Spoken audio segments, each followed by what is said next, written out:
países se desarrollan a través de innovación. Si tú apuestas por pequeños emprendedores que pueden lograr ser grandes y generar valor, finalmente así es como transforman la empresa. La primera vez que escucho a alguien que me dice más que de qué quería trabajar y qué pega quería hacer, elegí varias veces en mi vida la empresa. De repente uno se embarca en un proyecto, tú no podés manejar el resultado, pero tú tenés ciertas cosas que sabís que tienen correlación con ventas. Yo creo que al final de cuentas la mitad de los problemas existen en la mente de uno más que en la realidad. Los más difíciles son los que están en tu cabeza. Pero te ayudan a avanzar porque te ponen presión. Me decía Becedín que yo entiendo perfecto dónde está la innovación, pero me decís que de ahí te fuiste a Carosi y digo, ¿dónde está la innovación ahí?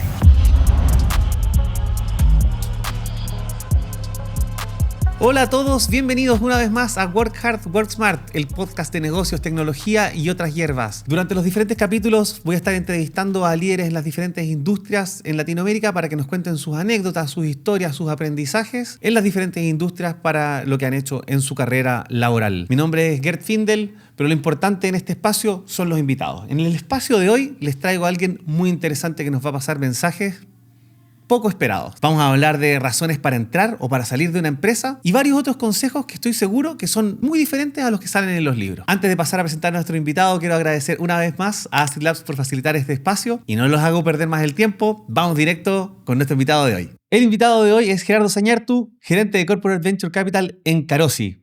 ¿Qué tendrá que ver la innovación y las pastas? Bueno, lo descubriremos al final del capítulo, pero le doy la primera palabra a Gerardo para que se presente y nos cuente un poquito más de él.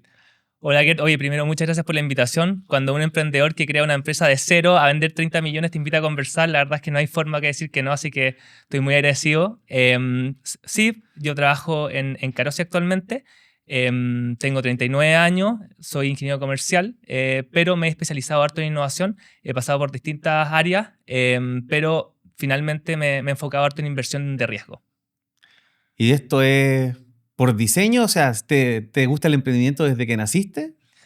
La verdad es que no. Yo creo que la mayoría de la gente que te diga que tiene una carrera desarrollada por diseño, yo creo que miente un poco. La verdad es que uno sale de la universidad y uno no sabe mucho qué hacer. Y a mí lo que me pasó que tuve la suerte, en verdad, que yo me fui a viajar un año. Mientras mis amigos se empleaban, yo me fui a viajar un año. Y cuando volví, los entrevisté. Me junté con todos mis amigos, algunos trabajan en consultoras, otros en bancos. Y les pregunté, oye, ¿qué onda tu trabajo? ¿Te gusta, no te gusta? Y me junté con todos, habían algunos, oye, que ganaban más, ganaban menos, estaba más feliz, no estaba más feliz, hasta que me encontré con una amiga que cuando hablaba de su pega le brillaban los ojos. Así era una cosa, pero realmente impresionante. Y ella trabajaba en Endeavor, bueno, organización que tú conoces muy bien. Entonces, la verdad es que después de conversar con ella dije, oye, ¿sabes que yo tengo que trabajar en algo que me mueva como a ella lo mueva? Así que hice todo mi esfuerzo para quedar en Endeavor y lo logré. Así que en innovación caí un poquito por suerte. ¿Y ahí qué te tocó hacer? O sea, de partida, para la gente que no sabe, en varios capítulos de mi podcast hemos mencionado a esta institución Endeavor que se dedica a ayudar y a potenciar el emprendimiento en todos los países emergentes, en particular en Chile está hace un montón de años. Y yo tengo la suerte de participar en la red desde 2018-19. Así que nada, mira qué coincidencia que hayamos participado en la misma red en diferentes ángulos. Yo creo que tú estuviste antes que yo, po. Sí, fue mi primera pega. Eso fue de haber sido 2012, 2013. ¿Qué te tocaba hacer? Mira, a mí, bueno, un poco la gracia de Endeavor, y me gusta siempre explicar como el concepto, es que finalmente los países se desarrollan a través de innovación, a través de diversificar la matriz productiva. Entonces, si tú apuestas por pequeños emprendedores que pueden lograr ser grandes y generar valor, finalmente así es como transforman la empresa. Ellos tienen varios estudios y, por ejemplo, el 1% de todos los emprendedores que están en scale-ups, en empresas que crecen muy rápido, generan el 42% de los empleos. Entonces, cuando uno quiere desarrollar Chile, las empresas grandes ya hicieron su pega, ya están dando empleo, pero no van a dar mucho más empleo, que crecen más lento. Entonces, el foco de Endeavor es, oye, identifiquemos estas empresas incipientes que van a crecer muy rápido, apoyémoslas para que empiecen a crear empleo y generen también valor agregado a través de innovación. Entonces, ese es como el concepto transversal que me llamó mucho la atención. Y en Endeavor hice dos cosas. Una, yo preparaba a los emprendedores de Endeavor para ser seleccionados. Entonces, cuando tú pasaste el proceso, pero cuando tú ves a un emprendedor con potencial, tú los vas pasando por entrevistas con los gallos más secos de Chile. O sea, realmente gente muy inteligente y también con otros emprendedores. Y ellos van entrevistando y van viendo si esta persona tiene caña o no tiene caña para ser emprendedor en Endeavor. Entonces yo iba acompañaba a estos emprendedores y tomaba nota. Entonces, realmente como primera pega, estaba ahí con gente demasiado inteligente que compartía toda su experiencia y yo tomando nota realmente fue una parte que finalmente me nutrió para siempre y marcó un poco mi carrera. Eso hice en un principio y después me enfoqué a programas de innovación abierta. En ese momento era como el 80% de la facturación de Endeavor, que nosotros ofrecíamos programas de innovación abierta a Banco de Chile, a 3M, a BHP, Canal 13 también. Entonces todos esos procesos los administraba yo, como teníamos tanto deal flow y nos llegaban tantas startups, entonces de repente, oye, si es que esta startup podría ser interesante para ti, para que trabajaras con ella, para que la inviertas, y ese es el programa que yo administraba al final en Endeavor. Yo estuve como 3 años ahí. ¿Y qué gran emprendedor te tocó trabajar? De todo. De Collegium, Ariel Greenhouse, estaba la gente de Forex, estaba la gente de Compara Online, Sebastián Balín. La verdad, tú no estabas ahí, lamentablemente, pero habían de Geomar, realmente empresas que marcaron y están todavía potenciando mucho a Chile. Claro, y que hoy día uno las ve en la calle y son marcas establecidas. Nutrabien, ¿no? O sea, tremendo. podría estar todo el día diciéndote startups o empresas que ya son empresas, porque ya crecieron, que Claro. todos conocemos, que sus comienzos están en Endeavor. Y esa fue tu primer escalón dentro del mundo del emprendimiento. ¿Y después decidiste seguir en lo mismo o te llamaron? ¿Qué pasó? Sí, mira, esto lo aprendí de hecho en una mentoría que tuve. Yo creo que fue en una mentoría que estuve con Collegium, donde decían que cuando uno tenía que pensar en su trabajo, tenía que pensar como en un triángulo, que tiene 3 patitas. La primera patita es el tema de aprendizaje. Oye, tú estás aprendiendo en tu trabajo. La siguiente patita son temas más de higiénicos. Oye, estáis orgulloso de lo que estáis haciendo, te tratan bien, tenéis un buen puesto, como tenéis un buen equilibrio y calidad de vida. Y la Podés tercera, pagar el techo que, ¿ah? claro, que te pagan por lo menos. Y la tercera es que te paguen. Bien. Harto. O sea, que te paguen bien. ¿Cachai? ¿Para qué vamos a dar con cosas? Es tan importante que tiene su esquina propia. Entonces, finalmente lo que uno va haciendo cuando va avanzando es que, oye, tenéis que hacer crecer el volumen de ese triángulo. Y a mí lo que pasó en Endeavor es que, bueno, en ese tiempo era una empresa chica, éramos 15, yo estaba a cargo de esta área que era el 70% de la facturación. Me decían, Gerardo, perfecto, queremos que hagas lo mismo el próximo año. Entonces yo sentí que la patita de aprendizaje, después de 3 años, ya la había cumplido de cierta forma. Entonces, tomando los mismos aprendizajes que tuve en Endeavor, dije, ya, voy a buscar otra alternativa para seguir hacer crecer mi triángulo. Buenísimo. ¿Y a dónde te fuiste? Ahí me fui a INACAP. Esa fue una decisión difícil, principalmente porque De una empresa de 15 personas a un monstruo. a un monstruo, pero también, si tú lo hablas en términos de emprendimiento, Endeavor es lo mejor del mundo, todos lo conocen, es la creme de la creme. INACAP tenía una incubadora súper incipiente que estaba en Santiago, tenía pocos proyectos, trabajaba con Corfo. Entonces, cuando tú hablas ahí con gente de emprendimiento, decías, pero ¿cómo te vaya a cambiar desde lo más potente del emprendimiento del mundo a algo súper incipiente, súper pequeño? Es un poco el típico concepto como preferís ser cabeza de ratón o cola de león. Y aquí es como un consejo que también doy. Yo me especialicé en finanzas y finalmente lo que yo creo que la carrera que uno desarrolle la tiene que estructurar como una inversión. Cuando tú tienes un plazo más largo para invertir, hace mucho sentido en invertir en proyectos de más riesgo. Cuando tenéis una inversión de menos riesgo, o sea, de menos plazo, tomáis menos riesgo. Entonces, en ese minuto decía, oye, ya aquí llegué a mi tope, me voy aquí a la cola, si me va mal, buscaré otra pega, pero en general en términos de desarrollo y aprendizaje, vale la pena tomar el riesgo e irme a una empresa o una empresa que era muy grande, pero con un área que era súper incipiente. Así que en general fue una súper buena decisión. Es súper bonito porque INACAP, lo que ellos hacen de alguna forma es darle educación a todo el mundo. En general, el emprendimiento está 100% basado en Santiago. Todos los emprendedores están en Santiago, todas las incubadoras están en Santiago. Y lo que hicimos con INACAP es abrimos distintas operaciones de la incubadora en La Serena, en Temuco, porque ellos tienen sedes en todo Chile. Entonces, empezamos a, de alguna forma, democratizar el acceso y siempre muy apalancado de Corfo, a fondos Corfo, a emprendedores de regiones. Y esto es otro tema interesante, porque lo que pasaba es que en Santiago, en general, si tú comparabas, los proyectos eran mucho más sofisticados. O sea, realmente, si tú los comparabas uno a uno, eran mucho más sofisticados en Santiago. Entonces, por eso, naturalmente, la plata llegaba a Santiago. Pero un poco, y también utilizando el mismo concepto de Santiago, de Endeavor, es lo importante es estructurar modelos de rol. si bien tú quizás financies un primer proyecto en Temuco, que en ese minuto quizás, no sé, pues no era muy innovador, cuando otro emprendedor ve, oye, ¿sabéis que está la posibilidad de levantar fondos, de emprender, de desarrollar mi negocio?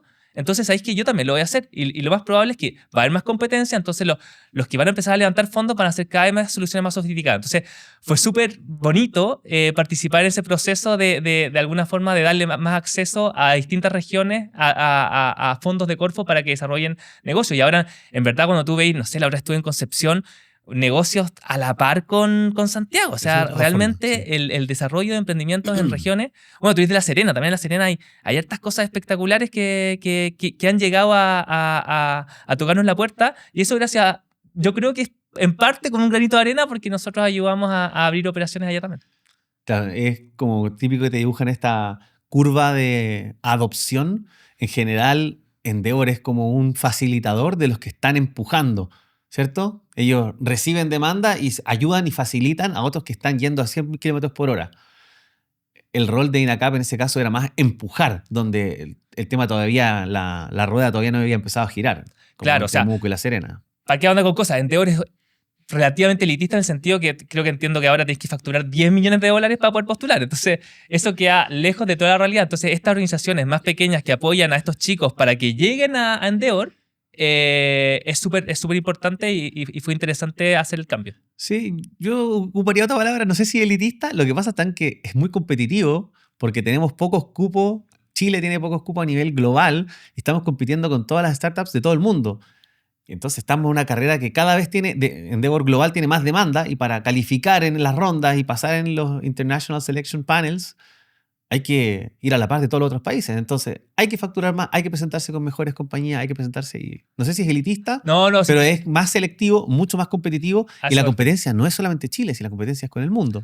A eso me refiero. Y también Competencia sana, por supuesto. y creo que es importante destacar que la ayuda de Endeavor está asociada a empresas, porque cuando uno dice, oye, esta empresa vende 10 millones de dólares, ¿qué te debe pasar? Te dicen, oye, ¿qué tal? Listo, debe estar en la playa tomando una caipiriña mientras su equipo trabaja. Y la verdad es que en esa etapa es donde están los mayores desafíos, porque tienes que empezar a abrir países, que es mucho más difícil. Entonces, toman un subconjunto de emprendedores que están ya no tienen ayuda estatal, nada, y les dan un apoyo a través de mucho contacto. Endeavor, bueno, tiene el Catalyst, pero en general no financia.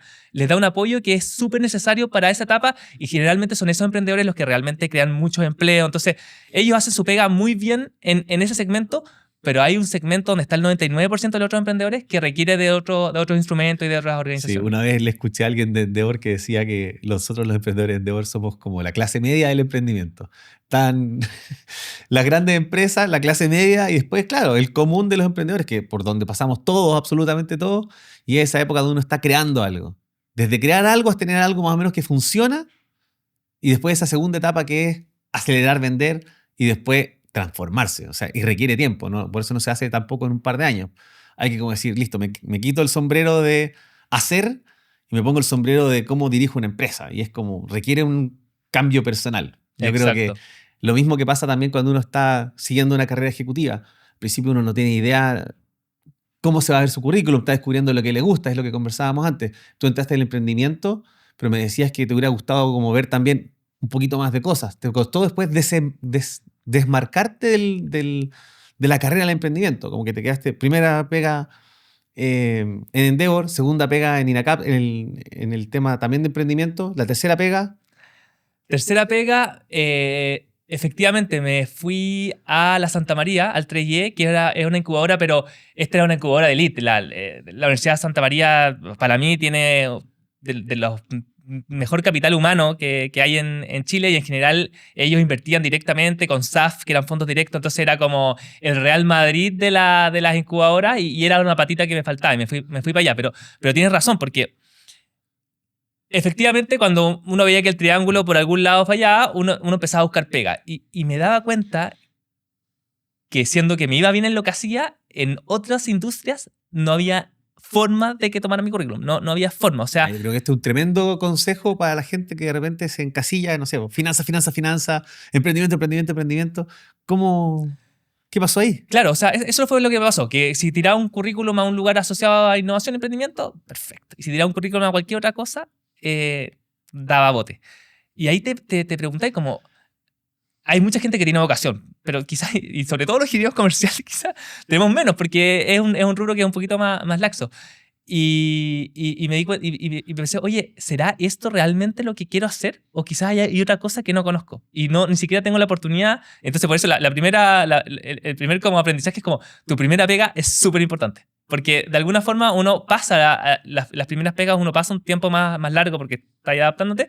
Y eso finalmente marca después los distintos cargos que podéis tomar.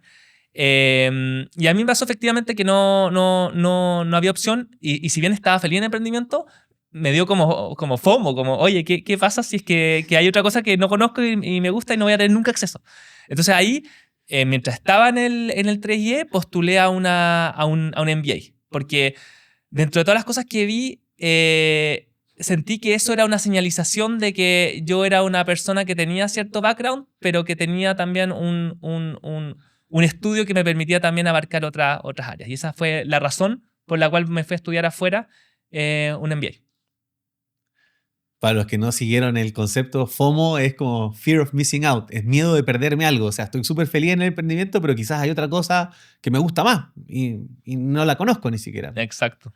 Y ahí te fuiste a hacer el MBA, de hecho, fuera de Chile. Sí, estuve en Ámsterdam. ¿Y algún...? O sea, a ver, para la gente que lo puede hacer, sobre todo, mira, yo soy de formación de finanzas, entonces el MBA en términos como técnicos Fácil. ayuda, pero era relativamente fácil. Pero tomarte un año libre, entre comillas, de estudio, después de haber trabajado, no sé, 4 o 5 años, y tomarte un año para ti donde no tenés que ir al cumpleaños de la abuelita de la tía, como todas esas obligaciones que uno tiene como en tu país, más oye, empezar a trabajar y estar como estresado por el trabajo, como ese año de tranquilidad mental dedicado a estudiar y que si bien quizás las clases normales no me daban mucho, pero oye este tema me interesa y podéis profundizar por ti solo, estuvo súper entretenido. A mí lo que pasó fue, y porque fui a Ámsterdam, si tuve en ese tiempo, si hay Estados Unidos, eran $200,000 la inversión. Entonces, yo como buen economista, oye, el ban de esta cuestión está difícil. O sea, tengo que llegar y ser Dios o quedarme en Estados Unidos para pagar esto. Yo siempre quise volver. En cambio, en Europa son mucho más accesibles, eran precios similares a Chile. Entonces fue por esa razón que elegí allá, y la verdad es que fue un año sobre todo como para estar tranquilo, viendo qué me gusta. Fue una experiencia súper buena, tanto como en aprendizaje y conocer gente que son varias de versiones estándar más inteligentes que uno, pero también para salir de esta rueda del ratón que uno vive cuando uno está trabajando, que no para y nunca. Tenés 15 días de vacaciones al año.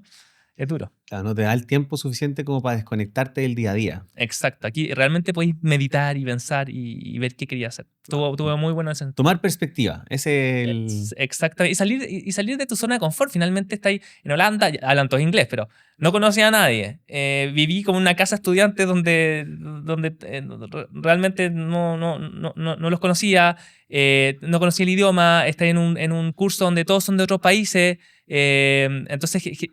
realmente tienes que armar tus redes. Aquí en Chile al final uno tiene ya a esta altura, yo tengo 39, ya tengo 10 amigos y no quiero conocer más amigos. Si conozco a alguien más, como sabes que ya estoy con mis amigos listos, no tengo interés. En cambio, allá... Y por último, cualquier persona que te cruzáis en la calle está ahí a 1 o 2 o 3 personas de distancia. Si también. No es más que eso. Exacto, entonces también son como conocidos de conocidos. En cambio, allá está ahí solo. En un país que no conocí, con gente que no conocí, entonces eso también es súper bueno, como que te ayuda como y te empuja a desarrollar otras habilidades. ¿Y hay ahí como una habilidad tuya de base que te haya ayudado en ese proceso, o tú crees que fue un desafío?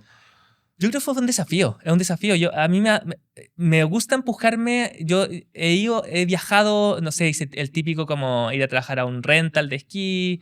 Después de la U, ese viaje que me fui a trabajar a Australia. Entonces, son momentos súper rudos donde también en Australia ir a buscar pega, donde también no conocía a nadie, no tenía ninguna red, y solo, viví en un hostal 6 meses, pero que para mí son como años perros, como... Aquí en Chile tú manejáis todo y la vida pasa más lento. En cambio allá en un año son 7 años por todas las cosas que vivís, por todos los enfrentamientos. Años perros. Años perros. Como son 7 años de un humano, entonces a mí siempre traté de una forma responsable, tratar de pasar, pero no vacaciones como, oye, ir a 7 días a tomar sol. Es como, quiero vivir en ese país y quiero insertarme en la sociedad. Siempre me ha obligado porque efectivamente siento que como aprendizaje es mucho más intenso que lo que tengo viviendo en Chile. Años perros. 7 años de experiencia en un año de calendario. Exactamente. Esa no la había escuchado nunca. Y eso, me habías contado también que tuviste una etapa bien deportista también, que te gustaba salir también de la zona de confort. ¿Cómo congenia eso con el resto? Sí, justo antes de irme a mí siempre me gusta como ponerme como ciertos hitos. No sé, subí el plomo. No, yo no escalo cerros, pero está el plomo, lo vi en Santiago, tiene un glaciar arriba. Oye, lo quiero subir, me preparé, conocí a un grupo, lo subimos. Oye, quiero aprender a hacer kitesurf. Oh, se ve espectacular, ya tenemos un grupo, aprendo a hacer kitesurf. Y una buena experiencia también fue, oye, quiero preparar una maratón. Yo siempre he sido relativamente deportista, juego hockey, juego fútbol, ando en bici, pero la maratón es un deporte totalmente distinto. Y la verdad es que fue una experiencia espectacular porque yo me compré el reloj, tenía la fecha, que era como una semana antes de que partiera a Holanda, tenía como 4 meses para entrenar y dije, ya, el reloj tiene un plan. Y el reloj te hace ya, corre, no sé, el primer día 5 kilómetros. Y corrí, y llegué ahí hecho bolsa. Y después, oye, corre 5 kilómetros. Y no logré correr los 5 kilómetros. Porque ese día no estáis en tu mejor condición. Y decís, ya, chao, voy a confiar en el reloj. Y tercer día ya corre 10. Y pudiste correr 10. Y empezáis a hacerle caso a un plan. Finalmente, yo lo llamo como hay KPIs de proceso y KPIs de resultado. Mi KPI de resultado era, oye, quiero correr la maratón en menos de 4 horas. El KPI de proceso era, hago los entrenamientos que tengo que hacer independiente de que el reloj me diga, oye, lo hiciste pésimo, o oye, lleváis una semana haciéndolo mal, estáis perdiendo la forma. Y yo, pucha, lo siento, quizás hoy dormís mal o saliste en la noche, pero por lo menos cumplí con el proceso. Entonces, siento que hay hay una relación muy directa con los proyectos que uno hace en la pega. De repente uno se embarca en un proyecto, tú no podés manejar el resultado, tú no podés manejar las ventas de Acid Labs, pero tú tenés ciertas cosas que sabís que tienen correlación con ventas. Si tú haces estas cosas, pero no necesariamente te lo asegura. Entonces, en este caso, si yo sigo el entrenamiento, mis probabilidades de hacerlo en menos de 4 horas suben. Y lo más loco de la maratón, sobre todo en la primera, que nunca corrís los 42 kilómetros antes de la maratón. Lo máximo que te hace correr el reloj es 30. Entonces, como, voy a ir a llegar a correr esta carrera. Nunca he hecho esa dirección. Cuando corrí los 30, que he hecho bolsa, pero chao, hice todo el proceso. Confío en eso. Y la verdad es que fui, más encima me tocó en Puerto Varas, porque la fecha que había antes de mi viaje era justo en Puerto Varas, donde era así, la altimetría era una locura. Yo había entrenado en Santiago, que era más o menos plano, pero logré hacerlo, lo hice como en 3 horas 45. Entonces cumplí mi resultado y dijo, qué locura que si tú identificáis bien cuáles son los KPI de procesos que están relacionados con el KPI de resultado y seguí, vaya a lograr tu resultado independiente de que quizás nunca lo haya hecho. Y es un gran aprendizaje como en la vida, cuando de repente las cosas me empiezan a salir mal y no salen y falláis, decir, ya, pero hice el proceso, ya, si hice el proceso estoy tranquilo. Eso fue un buen aprendizaje. Mira, me gusta también, me gustan todos los deportes y qué sé yo. Ahora, el tema del trote me da un miedo porque, claro, yo peso como 100 kilos, entonces creo que voy a trotar 10 kilómetros, me voy a destruir las rodillas en la tercera semana. Pero me imagino que además de eso, en particular la maratón es también harto de dieta, ¿no? Es disciplina por hartos lados. Sí, pero yo hice más que nada seguir el reloj, que el reloj no te decía qué comer, así que no me cuidé especialmente en términos de dieta. También bajo 4 horas no es una locura, y tenía solamente 3 meses para entrenar, entonces me enfoqué en ese aspecto nomás. No, a esta altura yo creo que ya después de los 40 no sé si me atrevo. Esto fue hace 7 años, así que puede ser que ahora ya no. Pero, o sea, yo creo que si uno si vais con acompañamiento médico y te empiezan a revisar si vais bien, yo creo que es un buen hito y nunca te va a olvidar. Igual que el plomo, si no hay subido el plomo, son 2 días subiendo, pero siempre que pasé por Santiago lo veis y siempre que lo veo, qué rico haber estado allá arriba. Nunca va a subir ni un cerro, seguro el Manquehue y de repente ahora con los niños, pero es rico tener esos hitos que te vayan recordando como cosas que hiciste que fueron muy difíciles, que te costó llegar, pero que finalmente lograste el resultado. Oye, ¿qué experiencias has tenido, por ejemplo, donde hayas podido ver estos KPIs de proceso y KPIs de resultado en alguna pega, en algún proyecto grande de trabajo? No, en general en todo. O sea, después vamos a llegar más más en profundidad lo que hacemos en Carosi, pero yo tengo que encontrar soluciones que le agreguen valor a Carosi, al mediano y largo plazo. Nadie me asegura que la puedo encontrar, pero lo que sí me asegura es cuántas startups conozco. Entonces, yo en general me reúno con la mayor cantidad de startups que puedo, voy a todos los eventos, tengo toda la presencia que puedo, cuando me escriben me junto, porque eso sube las probabilidades de que encuentre una startup que ayuda. Entonces, estoy seguro de que de repente voy con reuniones que me junto con una startup y oye, no tiene ninguna opción de poder agregarnos valor, pero hay una probabilidad de que sí. Entonces, el KPI de proceso es con cuántas startups me junto. Obviamente que mío la calidad y también mío de dónde vienen. Me he dado cuenta, y la verdad es que no es ni un secreto porque toda la gente del VC lo sabe, que las mejores startups te las recomiendan otros inversionistas.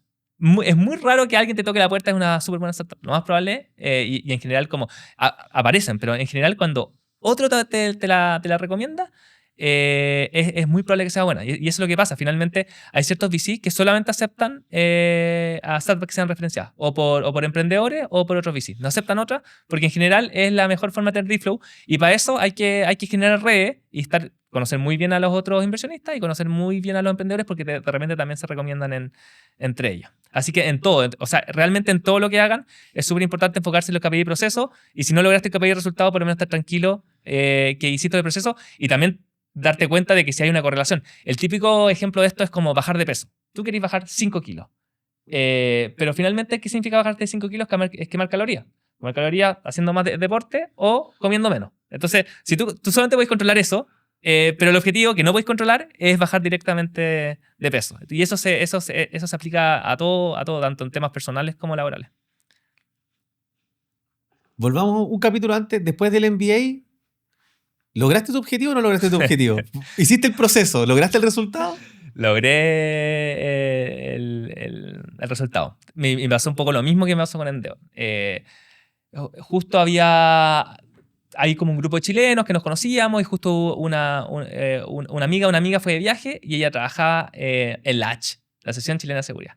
Y le brillaban los ojos de la H, nada que ver con emprendimiento, no tenían un área.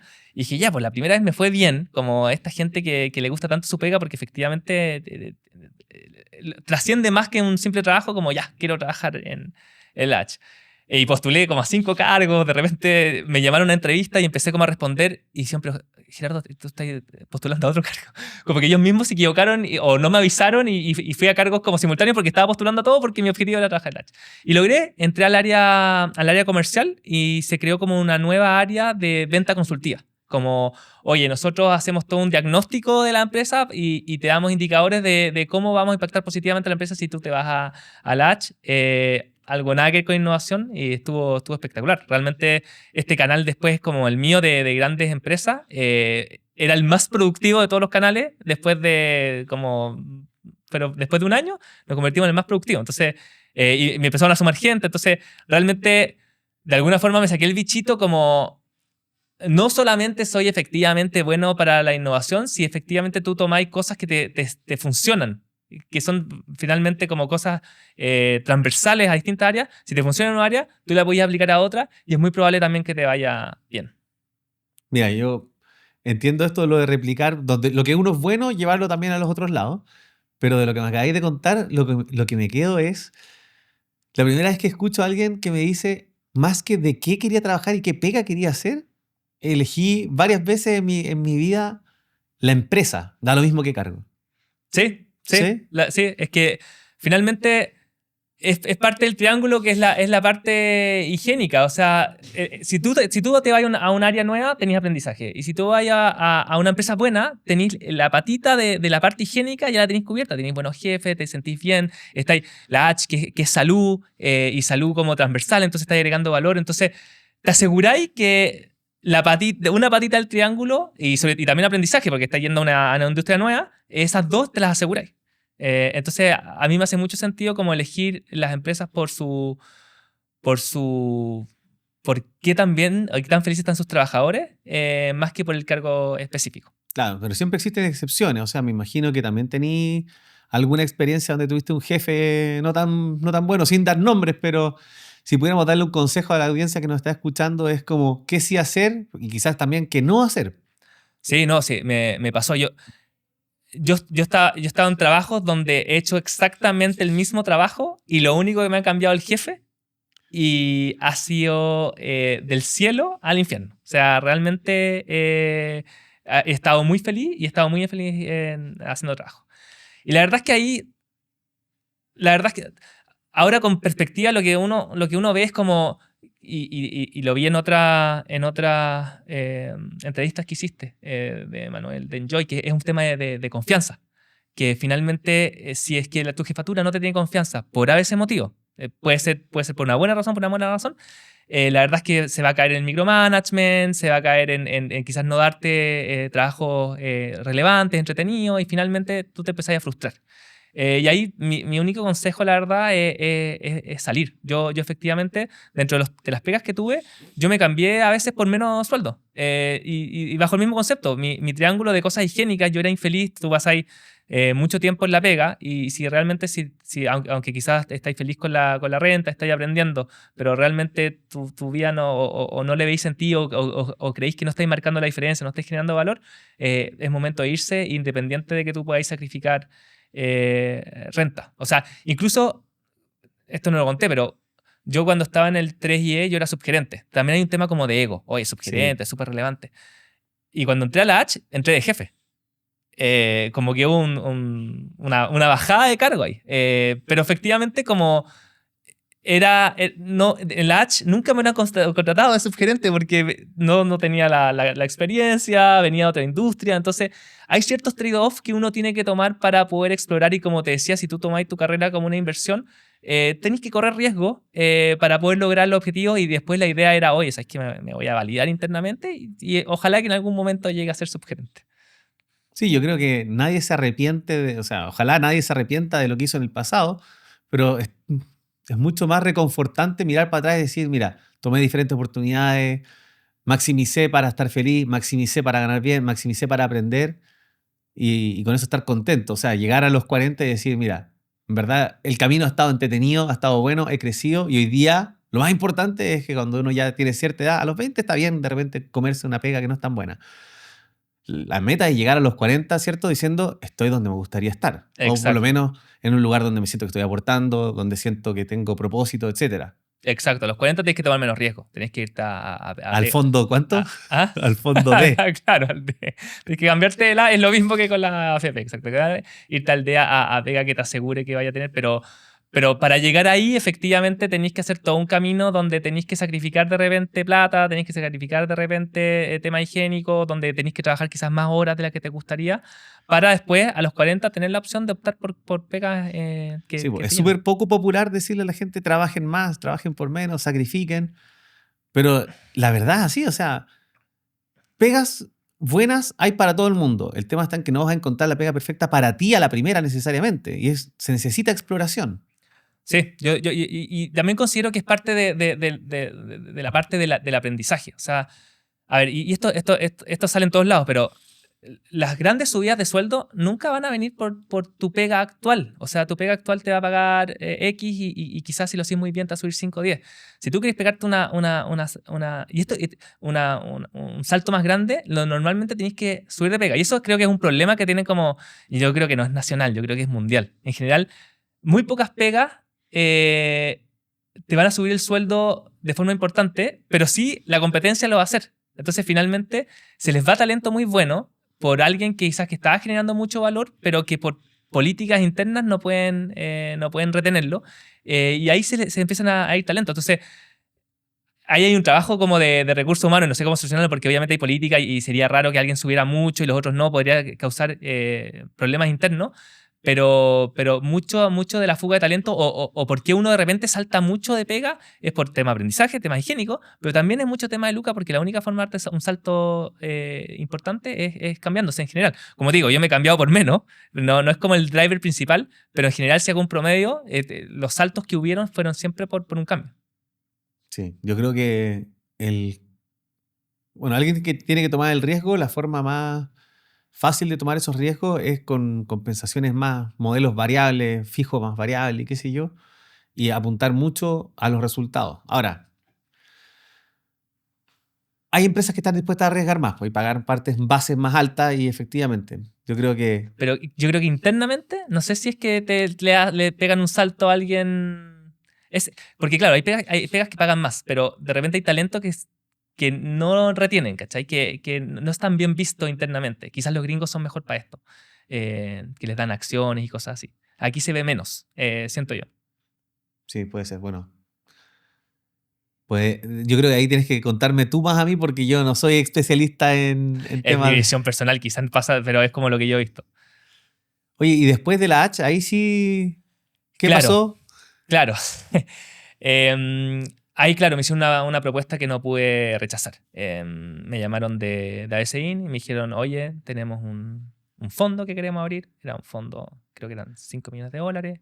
Tú lo vayas a liderar, vayas a invertir en startups. Era volver a todo lo que sea, pero vayas a ser gerente. Entonces, realmente era como, ya, aquí está, la H era una empresa filete, estaba muy feliz, pero esa oportunidad no se iba a dar nuevamente. E incluso me dio un poco de síndrome del impostor, porque yo cuando quedé, yo venía a la H de ser una jefatura, llegué allá, tenía primero un cargo gerente que nunca había tenido en una empresa grande, no sé, de 2.000 personas, te dan tu estacionamiento, yo en ese minuto no tenía ni auto, oye, aquí está tu estacionamiento, tu oficina, yo pero estoy acostumbrado a trabajar vino El espacio abierto. espacio abierto, vino el dueño a saludarme, reuniones mensuales con el gerente general y toda la línea directiva, reuniones también con el directorio. Yo decía, chuta, toda esta gente tiene muchas expectativas para mí y no estoy seguro si es que voy a poder dar el ancho. Y eso, la verdad es que no se habla muy en público, pero le pasa a mucha gente. Le pasa a mucha gente que de repente cuando se pega un salto o se cambia, le da como el síndrome de impostor porque uno siente que tiene demasiadas expectativas y no sabe si va a lograr cumplirlas. ¿Y cómo se vence eso? Creo que es un movilizador, porque lo que sentí es como yo tengo que demostrar que puedo agregar mucho valor y voy a demostrarlo. Entonces, finalmente, oye, me dediqué al VC, pero también, oye, sabéis que yo puedo aportar también en la evaluación de proyectos estratégicos de la empresa. Entonces, oye, hagamos no sé, pues, midámoslos quizás con un flujo de caja más largo, sincericemos. Entonces, me empecé a meter no solamente en mi pega, sino empecé a aportar, oye, dado mi experiencia, también puedo aportar esto, puedo aportar en esto. Entonces, hicimos mucho Venture Client, donde es, oye, si bien hay startups que no podéis invertir, sí podéis contratarlas como clientes. Y bueno, tú sabes quizás mejor que yo, pero Open Banking es súper potente porque lo que pasa en empresas como ASIN es que, claro, te dicen, oye, es que la tasa de la tarjeta es súper alta. Pero la tasa de la tarjeta es súper alta porque tenéis gente que paga y tenéis gente que no paga y no podéis diferenciar porque los burós de riesgo no tienen información de esas personas. Entonces, hay soluciones como el Open Banking que te permiten tener más información y efectivamente prestarla a gente que es más probable que te devuelva y eso finalmente empuja a que a las tasas bajen. Entonces, había muchas cosas de innovación que si bien no invertimos, sí empujamos desde el área y que sí agregaron valor a la empresa. Entonces, finalmente, cuando uno veía que la gente estaba conforme, que estaba agregando valor, que estaba realmente impactando, eso te da tranquilidad como ya, sabéis que estoy cumpliendo la expectativa. Esa es la clave. Hago una interrupción abrupta en la mitad de este capítulo para decirte muchas gracias por llegar hasta aquí. No olvides suscribirte para que no te pierdas ningún capítulo como este. Y sin más, seguimos con el episodio. Mira, que yo creo que al final de cuentas la mitad de los problemas existen en la mente de uno más que en la realidad, po. Y los más difíciles son los que están en tu cabeza. Pero te ayudan a avanzar, ¿cachai? Porque te ponen presión. ¿Pero qué? ¿Usaste un psicólogo? ¿Hablaste con tu señora? Sí, pero es algo que no podía hablar mucho, en verdad, con nadie, porque la pega no voy a decir, oye, tengo síndrome de impostor, creo que No sé si me la puedo. No, claro, po. no voy. Claro, se lo conté a mi señora, pero en verdad es un proceso que tenéis que vivir más o menos solo. Obviamente, busqué bibliografía, quizás hablé con gente, y en general, si tú habláis, yo creo que si habláis con mucha gente que viene quizás uno no lo habla porque uno siente que no debería quizás sentir ese sentimiento, ¿cachai? Pero en general le pasa a más gente de lo que uno cree. Por eso lo cuento abiertamente para que si ustedes me están viendo y sufren algo así, y no tiene que ser un puesto de gerencia, de repente, oye, queremos que te vayas al área de control de gestión, y nunca lo he hecho, y pensáis, chuta, no sé nada de control de gestión, también vais a sentir como siendo mi impostor, como oye, logré que me contrataran por una buena entrevista, pero quizás no tengo las capacidades técnicas y normalmente si uno realmente se enfoca y llega a la casa a estudiar, las puedes desarrollar y puedes hacer una buena pega, si finalmente es capacitarse y muchas veces lo tienes que hacer por ti solo. ¿Qué pasa si es que, no sé, pues, tú me contrataste a mí para un cargo dentro de tu pega actual y yo te digo, jefe, chuta, no sé si es que voy a poder cumplir, no sé qué estás esperando de mí. ¿Por qué me contrataste? Claro, o sea, es una pregunta difícil porque Claro, me dejo en evidencia al final te de dejáis en cuentas. evidencia. O sea, normalmente sería raro que alguien te dijera, oye, ¿para qué me contrataste? ¿Cachai? Ujú. Tenéis que hacer como... Es como fake it until you make it. Es como, no, yo lo voy a hacer y quizás yo veo que al principio no te manejáis perfectamente, pero voy viendo que vaya evolucionando. Uno siempre está los primeros 6 meses en desarrollo, en rodaje. eh, pero claro, quizás ser tan directo como decir, oye, no sé por qué me contrataste, no sé hacer esto, no es la versión, es como, jefe, no te preocupes, quizás en este minuto no lo puedo hacer bien, pero voy a ir mejorando y en muy poco tiempo lo voy a manejar perfectamente. Sí, eso como el autoconvencimiento es una vía. Yo apelo al conocimiento del resto. O sea, este gallo que es mejor que yo, por eso va a ser mi jefe, me contrató por una razón. Y el tipo no puede ser tan tonto. O sea, algo ve en mí que quizás ni yo estoy viendo. Tengo que encontrar qué es eso. Es un buen punto, pero bueno, tú lo has hecho harto, pero es difícil el proceso de contratación porque tú entrevistas a alguien 1 hora, 2 horas, quizás le mandáis quizás en programación un poquito más fácil porque le podéis mandar una tarea como... Es Pero, la parte técnica, sí, la parte pero técnica, pero tú corrís mucho riesgo. Tú corrís mucho riesgo cuando entrevistáis y nunca estáis seguros que hiciste la contratación correcta.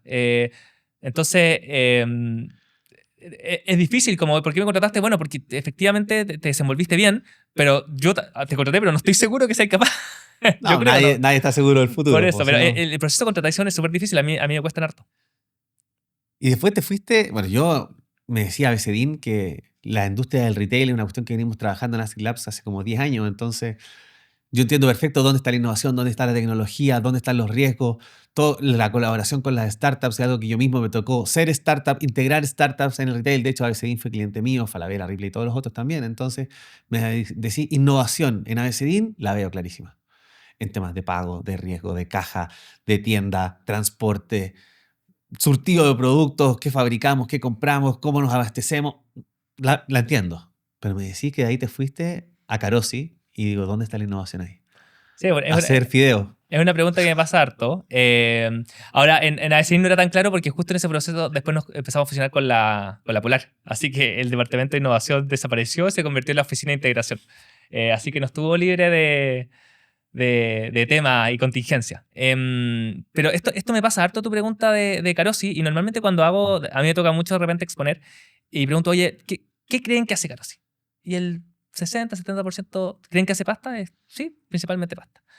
Y la verdad es que Carosi es una empresa gigante. La pasta debe pesar, con suerte, el 10%. 10%. Con suerte. O sea, solamente para decirte un par de marcas. O sea, voy a partir con esta estadística.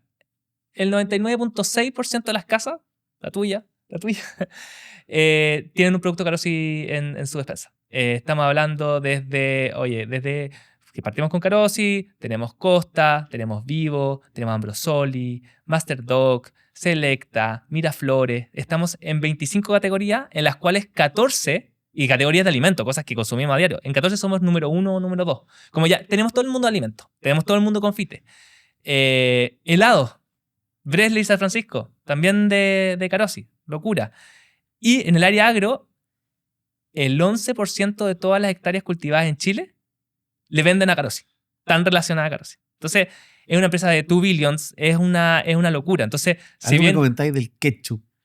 claro, o sea, si tú vas a un fast food y comís ketchup, lo más probable es que ese ketchup esté en base de un producto que hayamos hecho en Agrosi, que es el área agroindustrial de Carosi, no solamente en Chile, sino también en la región. Entonces, es un monstruo, lo cual para alguien que se enfoca como en mejorar procesos a través de innovación, para mí es lo mejor que me puede pasar porque hay una cancha gigante para innovar.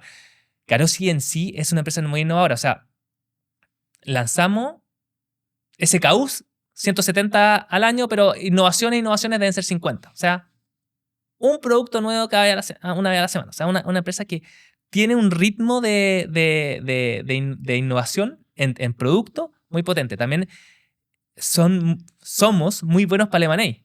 Oye, Bresler, San Francisco, Costa, todas esas son empresas que Carosi ha adquirido. Y funciona como adquirir una buena marca le metí optimización y proceso, la operáis y le sacáis también rentabilidad. Entonces, es Hasta una marca de unas cafeterías habían comprado, ¿no? Bueno, o sea, lo que pasa es que nosotros tenemos presencia en Chile. Lo que te estaba hablando es Chile, pero también tenemos presencia en Perú, con Molitalia, que es un símil a Carosi, un tercio del tamaño. Y en Argentina tenemos cafeterías, son 270 cafeterías que tenemos en Argentina. Entonces, también, y exportamos a 50 países con el área agroindustrial. Entonces, realmente es una empresa muy, muy grande donde hay cancha para innovar, pero muy, muy, muy, muy Ya, pero tú no importante. estás en el desarrollo del nuevo producto, del nuevo arroz, po. Claro, ¿Sí? ese es el tema. Nosotros dividimos la innovación en tres en general. Está como la innovación core, y ahí está el desarrollo de producto. Y nosotros tenemos varias gerencias. Cada división que te nombré tiene una gerencia de desarrollo de producto. Después tenemos la innovación adyacente, que es la innovación o que es una nueva propuesta de valor o es un mercado en el cual no estamos. Y ahí nosotros el programa que utilizamos, y para cada cosa tenemos un distinto programa. Entonces, para la primera tenemos la gerencia de desarrollo. Para la segunda tenemos un programa de innovación abierta. Es donde, oye, invitamos a todos los emprendedores que tengan soluciones para algún problema que tengamos a trabajar con nosotros. Son soluciones que se ejecutan rápido. O sea, nosotros tenemos corriendo ahora 20 pilotos con startups. De distintos lados que están desarrollando y que obviamente nosotros medimos, oye, cuánto va a ser el impacto en EBITDA de estos 20, de estos 20 pilotos. Y la tercera es la transformacional. Y es aquí, oye, ¿dónde vemos que la industria está yendo? Y ahí es donde entra un poquito el CVC. Yo estoy en los dos mundos. El equipo de innovación abierta depende de mí y yo estoy a cargo del CVC, donde invertimos en, oye, cosas que van a pasar a 10 años. ¿Ya?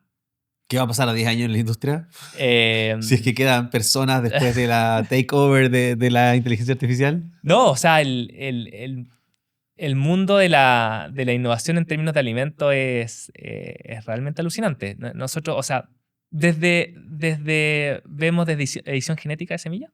No, nosotros compramos semillas, pero no sé, hace poco estuvimos en línea y vimos que ellos a través de CRISPR pueden desarrollar, y no son transgénicos, son con los mismos genes de las plantas. Yo la semana pasada estuve en Boston, no tenía idea que era CRISPR, pero no sé si es que todo el mundo sabrá. Sí, perfecto.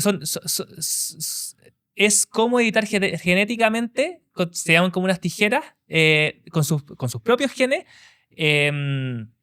semillas para que desarrollen ciertas capacidades específicas. Normalmente, actualmente se usa el breeding, que está como, no sé si en el colegio Mendel, que mezclaba las semillas. Ya, bien, eso sí. Ya. Es Mendel, se demoraba 12 años, tú con CRISPR, que son estas tijeras que vais de alguna forma potenciando ciertos genes, podéis lograr los mismos resultados en 4 meses. Entonces, lo que está viendo Elinia es que, oye, ¿sabes qué? Podemos hacer semillas de trigo quizás más resilientes al estrés hídrico. Podría ser eso. Y que tiene sentido que lo hagamos en Chile, porque en Chile tenemos un tema con el agua y tenemos un tema con el cambio climático que quizás en Holanda no tiene, porque en Holanda llovía mucho. Entonces, tiene sentido que nosotros... O sea, esta innovación o nace aquí o nace aquí. O sea, hay empresas que se dedican a CRISPR, aquí hay no sé, hay empresas, está Neocrop, esta línea, hay distintas empresas que se dedican. Lo que pasa es que la mayoría de las empresas que desarrollan genética quizás están en Estados Unidos y ellos optimizan sus semillas para las condiciones de Estados Unidos. Y aquí en Chile, que es un mercado chico, te venden la semilla. Y ojalá que funcione con las condiciones. Entonces, nosotros todavía no vamos a invertir ni nada, pero estamos viendo, oye, vemos que hay una tendencia de que puede tener sentido desarrollar semillas. ¿Qué más? Proteína. Nosotros tenemos la comida mascota, la única parte de proteínas que tenemos. Uno piensa, oye, hay proteína vegetal y proteína animal. Oye, pero está proteína de laboratorio, está la proteína de insecto, está la microproteína, que es de hongo, y cada una tiene sus pros y sus contras. Pero en términos de sostenibilidad, las proteínas de animales no son las mismas. O sea, tienen un impacto en la huella hídrica relevante, también deforestación. Entonces, nosotros vemos, oye, quizás a futuro podamos desarrollar o tener acceso a proteínas tan buenas como las que tenemos actualmente, pero quizás que tengan un menos impacto. Entonces, nuevamente, no es que vamos a invertir ni nada, pero estamos conversando con distintas soluciones que están trabajando de distintos tipos de proteínas que creemos que podríamos aplicar. Esas son como las cosas como que tenemos, y no sé, pues... bioestimulantes orgánicos también, patentados. Todas estas cosas que te hablo, patentados. Y vemos cosas como tan mundanas como cuando nosotros, el canal tradicional son los almaceneros, y los almaceneros en general nos tienen que comprar al contado. Y nadie le presta plata a los almaceneros porque efectivamente es mucho riesgo. Y nosotros estamos trabajando a través de un intermediario de cómo podemos hacer que le presten plata para comprarle nuestros productos. Que si compran productos Carosi, no tengan que pagar al contado, sino tengan que pagar 7 días, en 7 días, en 15, en 20, da lo mismo. Hicimos un piloto de eso porque es distinto pagar al contado que vender, que recibir el producto, vender Y después pagar. y después pagar. Hicimos un piloto, las ventas subieron, el mix de productos subió. O sea, yo puedo correr riesgo de comprar Normalmente la gente te compra, oye, yo sé que las galletas Frac se venden. Dame las Frac porque estoy seguro que se venden. Pero si sacamos unas nuevas galletas, normalmente no correr riesgo porque si no se venden, se van a quedar agachados. En cambio aquí, oye, tenéis 7 días para venderla y después me pagáis. Entonces, son soluciones súper simples. Como todos sabemos que el crédito va a subir, pero finalmente... Sí, el crédito moviliza la economía. Claro, pero ¿cómo cambiáis los incentivos para poder hacer que personas que son muy riesgosas actualmente sean menos y puedan acceder a un crédito asociado a nuestro producto? Esto no es nuevo. Hay hartas empresas que lo tienen, pero ellos lo estructuran directamente. O sea, ellos tienen su departamento de finanzas y evalúan el riesgo. Aquí es como... Ya somos una empresa suficientemente grande, por el minuto no queremos tener como un departamento de riesgo para pasar crédito, pero sí pudimos orquestar a un banco con un intermediario, una startup, para poder hacerlo. Y como digo, piloto, estamos con súper pocos, pero pinta para bien. Mira, aquí la mayoría de la audiencia son tecnólogos, vienen más del mundo de quizás la innovación, la tecnología. Y aprovecho a hacer también un agradecimiento a Acid Labs por facilitar este espacio. Y ahí, como tenemos ese sesgo tecnológico desde el software, te pregunto, ¿qué tanto de software, qué tanto de IA estás viendo en este mundo que quizás es mucho más terrenal, físico, ladrillo, semilla, tomate? Sí. Mira, yo lo tengo medido. Yo te diría que un 40% de las... No, puede ser más. Un 50% de las soluciones son SaaS, las que estamos piloteando. Ahora hay un 30% que son de ciencia dura, donde hay patentes, PCT... Deep Tech, que le dicen. Deep Tech. Sobre todo viene enfocada al agro. Entonces sí, estamos trabajando más con SaaS. Y cuando yo hablo de SaaS, la mayoría está apalancado en inteligencia artificial. O sea... Sí, hoy día es como medio obligatorio. Es medio obligatorio. Yo lo veo que esta es como la cuarta revolución industrial. Partimos en el siglo XVIII con el vapor, la mecanización, siglo XIX, electricidad, siglo XX, internet, siglo XXI, inteligencia artificial. Entonces, la tía pregunta, oye, ¿qué va a hacer Carosi con la inteligencia artificial? Todo. ¿Qué hace Carosi con internet? ¿Qué hace Carosi con electricidad? Todo. Nosotros vemos que nos va a ayudar a formular mejor, que nos va a permitir ser mucho más eficientes en el uso del agua, que nos va a permitir... O sea, el chatbot de cara a cliente es lo que menos vemos, porque creemos que ahí no va a hacer los verdaderos impactos. Nosotros, por ejemplo, tenemos muchas de las plantas conectadas a Internet. Oye, empezar a poder predecir cuándo va a haber un fallo, eso va a beneficiar la efectividad, eso seguramente nos va a ayudar a tener precios más competitivos. Entonces, nosotros vemos que en 3 años la IA va a estar en todos lados, ya lo estamos viendo, como digo, la mayoría de las soluciones están apalancadas, incluso las que son más de Deep Tech, que tienen patentes, están apalancadas en inteligencia artificial. Esa parte no es la que está patentada, pero también las soluciones. Entonces, es algo que vemos súper transversal y que ya estamos piloteando varias soluciones al respecto. ¿Y tú dónde crees que va a marcar un quiebre fuerte en el negocio de los alimentos? Mira, yo creo que dentro de todos los alimentos estamos bastante protegidos. Yo creo que lo que sí va a impactar como de forma relevante... Protegido significa que la gente no va a dejar de comer. Estamos bien. No va a dejar de comer. O sea, imagina, no sé si has visto, pero las consultoras estratégicas, McKinsey, BCG, quizás están más complicados, porque efectivamente todo, si tu modelo de negocio es hacer diagnósticos y entregar como recomendaciones, eso la inteligencia artificial lo hace bastante bien. Justo la semana pasada en el MIT, cuando estaba en este curso, decía como, antes de verdad el que podía entrar a McKinsey y hacerte un plan estratégico comercial necesitaba mínimo MBA y bla, bla, bla. Ahora, en verdad, un tipo sin tantas habilidades te puede hacer algo bastante parecido. Exacto. Entonces, cuando tú comparamos industria, yo veo que esa industria está tema más complejo que nosotros. Y yo creo que el impacto va a ser en la formulación. Vamos a poder hacer mejores formulaciones. Quizás tener antioxidantes, que sean más, usar quizás menos preservantes porque los productos van a durar más, hacer alimentos más sanos, más ricos. Nosotros estamos en la cúspide de la ola. O sea, realmente si tú probáis un producto vivo, son productos sin preservantes, sin colorantes, alto en proteína. O sea, realmente son productos muy, muy buenos. Sí. Pero creo que si nosotros agregamos inteligencia artificial, vamos a poder desarrollar aún mejores productos. Pasa mucho que de repente como el alimento sano no necesariamente es el más rico. Nosotros, las Ni el personas, más barato. es más barato. Nosotros comemos mucho por indulgencia y de repente yo creo que esos mundos se van a ir acercando y va a ser mucho porque vamos a poder formular de forma muy fácil y clara con inteligencia artificial. Bueno, entonces ya me respondiste la próxima pregunta. ¿Tú crees entonces que las consultoras van para abajo? Incluido Seed Labs, no me digas eso. No, porque ustedes desarrollan. Yo creo que efectivamente, si tú pegas es diagnóstico, y yo veo como grandes industrias, la consultoría, yo creo que para los abogados va a ser un tema. O sea, en general, eh, hacer un diagnóstico del documento que necesitas y redactarlo es algo que la IA ya hace muy bien. O sea, para las cosas que uso la IA en el día a día es que de repente yo tengo que tener interacción, oye, con el contador, con los abogados. Y en general antes era como, Y de dale. vuelta, y de vuelta. Y ahora efectivamente tengo las capacidades para tener una conversación de uno a uno con ellos, lo cual nivela la cancha. Yo creo que llegamos a mejores productos, es mejor el proceso, generamos más valor en conjunto. Y más rápido. Y más rápido, Sí, pero efectivamente quizás ellos van a necesitar menos gente para hacer lo mismo.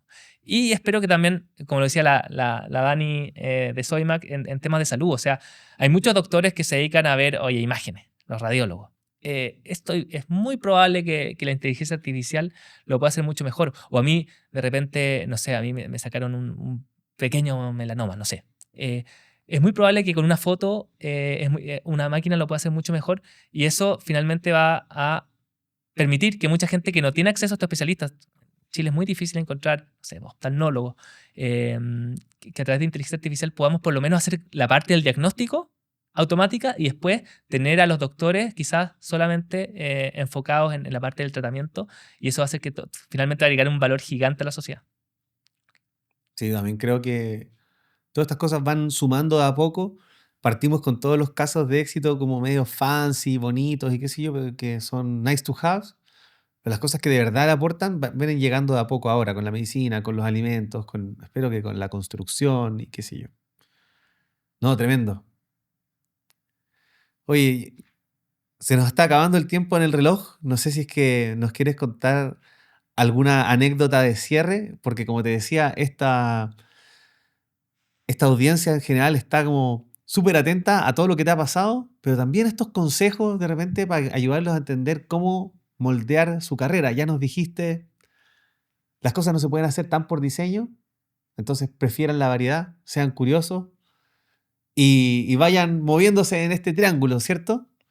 ¿Cómo cerrarías un último consejo para toda la audiencia que está hoy día tratando de seguir escalando en el mundo que, si es que son consultores, probablemente vamos a tener más gente en el mercado compitiendo en los negocios como el tuyo, ¿cierto? De acuerdo, yo creo que hay una frase que dijo Ben Horowitz, que es un VC bien famoso, que me hace mucho sentido, pero es poco intuitiva, que es que cuando uno desarrolla su carrera, tiene que no seguir lo que te apasiona, sino en lo que eres bueno. Y lo que se va a transformar en eso es que normalmente en lo que eres bueno es en lo que te va a gustar. Y voy a volver a toda mi historia, porque yo partí en emprendimiento, no estaba seguro, fui al mundo de ventas, el H, fui relativamente bueno, pero mi impacto, y por eso como que el mercado me tiró de vuelta, mi impacto era mucho más relevante en innovación que quizás en venta. Y en términos como, oye, a mí me apasiona el deporte, yo juego fútbol, soy malísimo, pero si tú me decís, oye, quería hacer un Excel o jugar al partido, oye, voy a jugar partido. ¿debería haber desarrollado mi carrera en torno al fútbol? Lo más probable que no, porque soy tan malo que no lo voy a pasar bien. En cambio, cuando tú estás en un puesto donde realmente agregáis valor y sentís que contribuís, es ahí donde tú vaya a marcar la diferencia y te va a gustar tu trabajo. Entonces, finalmente, como el verdadero impacto no es por lo que uno toma del mundo, como me gusta el fútbol, así que juego fútbol, es por lo que uno da, que es a través de cómo yo entrego valor al mundo. Creo que eso es bien importante, porque de repente uno tiene que tomar decisiones de pegas que quizás no le gustan tanto, pero que sabéis que si lográis tener ese eslabón claro, vais a tener un perfil de cargo que te va a permitir tener acceso a trabajos mucho más interesantes. Totalmente de acuerdo, pero es que totalmente de acuerdo. Hace poco vi exactamente esa misma charla y claro, me impresionó ver a Ben Horowitz. Le estaba dando la charla a los recién egresados de la Universidad de Columbia, creo. Sí.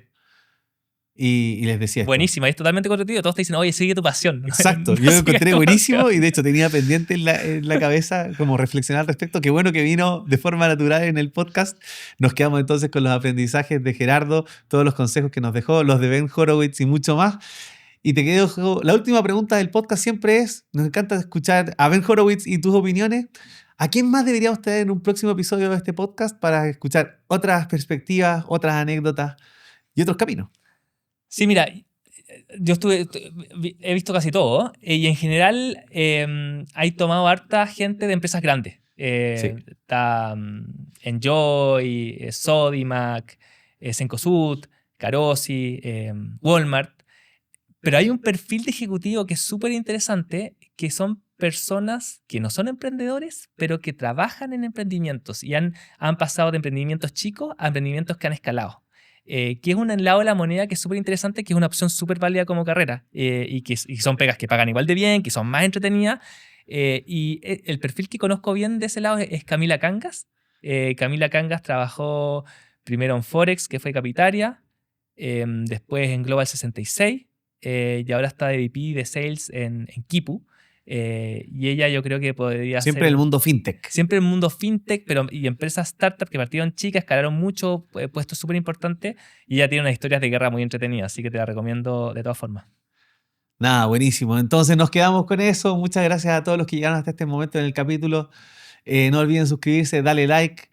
Quédense con eso, no sigan sus pasiones, exploren mucho, tómense tiempo para pensar, tomen perspectiva y en verdad, follow the money, en verdad, sigan donde de verdad son buenos. Muchas gracias, Gerardo, por habernos acompañado en este episodio y quédense aquí todos los que hayan disfrutado este capítulo hasta el final. Chau, chau. Chao, muchas gracias por la invitación.